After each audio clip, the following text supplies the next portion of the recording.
Hello my dear friends. तो ये है question number 92 most important question series का। और क्वेश्चन आपके सामने ये रहा कि a fraction become 9/11 if 2 is added to both the numerator and denominator, if 3 is added to both numerator and denominator it becomes 5/6।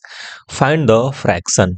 ठीक है, तो इसको सॉल्व करना है और आप सॉल्व करिए और उसके बाद से फिर अपना आंसर और सॉल्यूशन मैच करिएगा। ओके, तो चलिए स्टार्ट करते हैं सॉल्यूशन। आई होप आपने सॉल्व कर लिया है।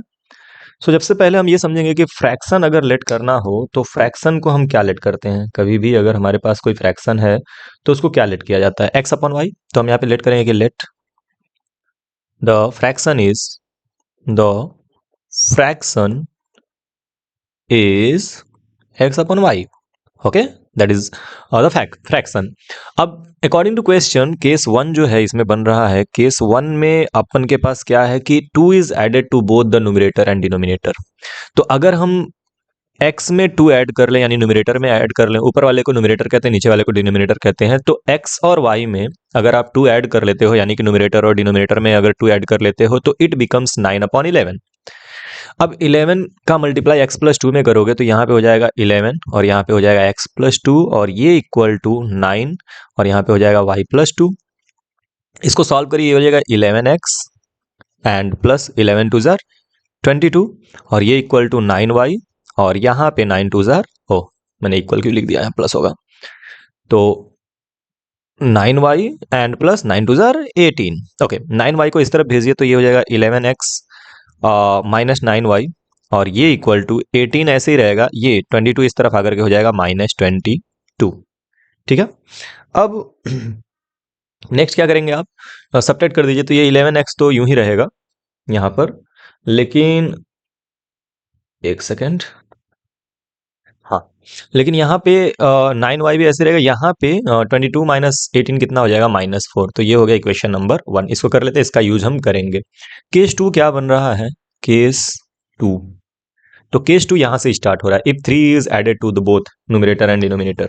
ठीक है, तो अगर आप क्या कर रहे हो कि 3 ऐड कर रहे हो न्यूमरेटर और डिनोमिनेटर में, इसका मतलब x plus 3 upon Y plus 3। ये ऐड ही हो रहा है कि सब्ट्रैक्ट हो रहा है, हाँ ऐड हो रहा है। ठीक है,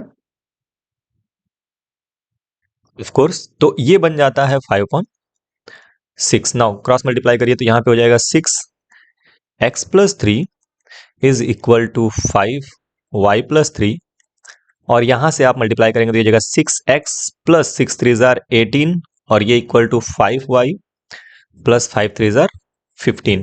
तो यहाँ से ये हो जाएगा 6x माइनस 5y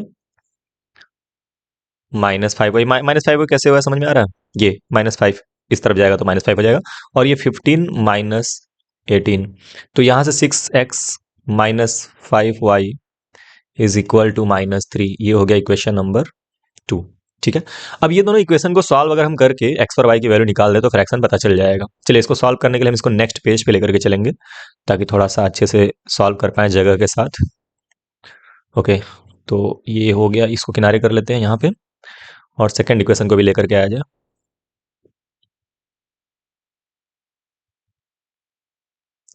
तो ये हो गया आपका इक्वेशन नंबर 2। तो हमारे पास ये दो इक्वेशन है, इसको सॉल्व करना है। तो इसको सॉल्व करने के लिए क्या किया जाए, सबसे पहली चीज की कोएफिशिएंट इक्वल करने पड़ेंगे, है ना। तो कोएफिशिएंट इक्वल करने के लिए क्या करना पड़ेगा, ये जो 5 है और 9 है ना, इन दोनों का कोएफिशिएंट इक्वल कर लिया जाए। 5 और 9 का मतलब 5 और 9 मतलब y का कोएफिशिएंट इक्वल कर लिया जाए। तो ऑब्वियस सी बात है 9 और 5 का एलसीएम 45 होगा, यानी कि इसमें इक्वेशन 1 में हम मल्टीप्लाई करेंगे 5 का एंड इक्वेशन 2 में मल्टीप्लाई करेंगे हम 9 का। ये बात आप समझ पा रहे हो, पहले इक्वेशन में जब आप 5 से मल्टीप्लाई करोगे ना तो ये 9 5 जार 45 हो जाएगा। मैं y के कोएफिशिएंट पे फिलहाल फोकस कर रहा हूँ, तो ये 9 5 जार 45 हो जाएगा और यहाँ 9 से मल्टीप्लाई जब करोगे इक्वेशन नंबर 2 में तो ये आपका 45y हो जाएगा। तो ये दोनों सेम सेम हो जाएंगे, तो हम आगे का प्रोसीडिंग कर सकते हैं। तो सबसे पहले इक्वेशन नंबर 1 में आप 5 का मल्टीप्लाई करिए, तो आप लिखेंगे 5 और पूरा का पूरा इक्वेशन यहाँ पे लिख लेंगे 11x माइनस 9y और ये इक्वल टू -4। अब यहाँ पे प्रोडक्ट करेंगे तो 11 5 जार 55, यहाँ पे x और -9 5 जार 45 और ये हो गया y और ये इक्वल टू 5 4 जार 20 -20। ये हो जाएगा इक्वेशन नंबर 3। इसका यूज हम करेंगे same in the same way. 9 का मल्टीप्लाई इक्वेशन 2 में करना है तो ये हो जाएगा 9 और उसके बाद से 6x -5y is equal to -3। ठीक है, तो ये हो जाएगा 9 छक्के 54, 54x माइनस 45y एंड ये इक्वल टू 9 3 27 -27। ये हो गया इक्वेशन नंबर 4।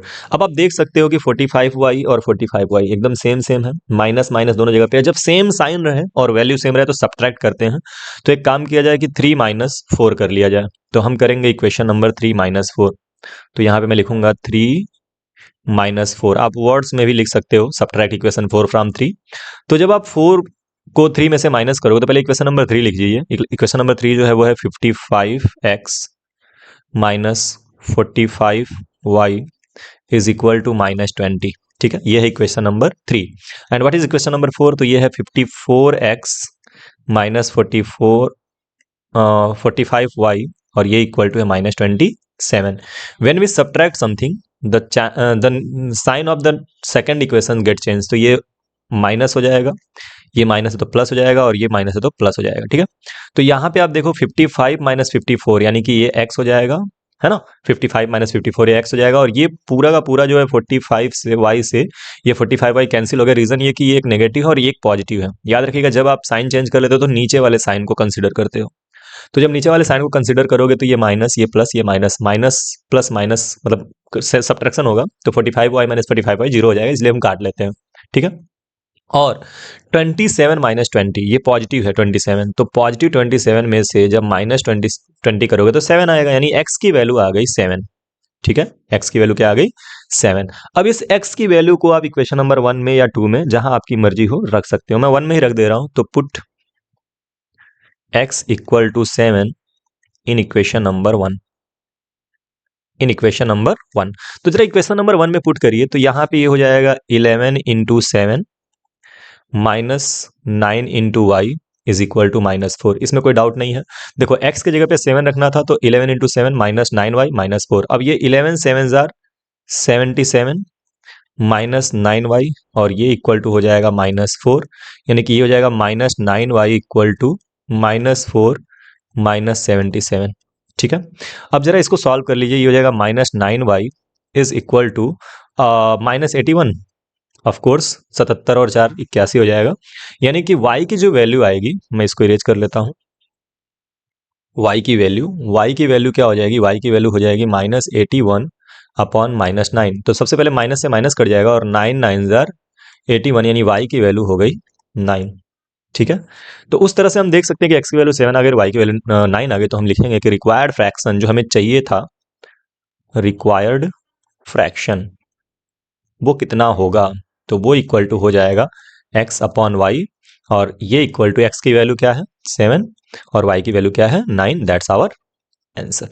ठीक है, तो आई होप ये समझ में आया है। आप चाहे तो दोहरा के भी इसको देख सकते हैं, जहां पे भी प्रॉब्लम हो उसको आप पूछ सकते हैं कमेंट बॉक्स में, रिप्लाई जरूर करूंगा। तो देख लीजिए, बाकी बहुत फ्लुएंटली और बहुत आराम से समझाया गया है, आपको पक्का समझ में आया होगा। बाकी मिलते हैं नेक्स्ट वीडियो में, तब तक के लिए बाय बाय, टेक केयर, पढ़ते रहिए, खूब आगे बढ़ते रहिए।